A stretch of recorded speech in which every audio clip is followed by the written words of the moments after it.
This is how Kimbal Musk rescued Elon Musk in But I didn't have any money. So 1995. when my brother came down, he had like $5,000. So that was like a gigantic improvement. Back in the zip 2 days. We found like a sort of an attic sort of office. There was like a hole in the roof and water like piled on the floor, and the rug was all stained. And then we just like sleep in the office and then remake it so it looked official during the day.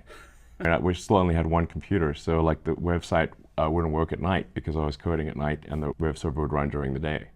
The way we got internet access was there was an ISP on the floor below, so I just ran an Ethernet cable through the ceiling, drilled a hole in the floor, ran it through the ceiling tiles, and plugged it into the ISP below. Then when my brother came down, we managed to get a second computer, so then it could be like, okay, this one can run, and I can code on the other one.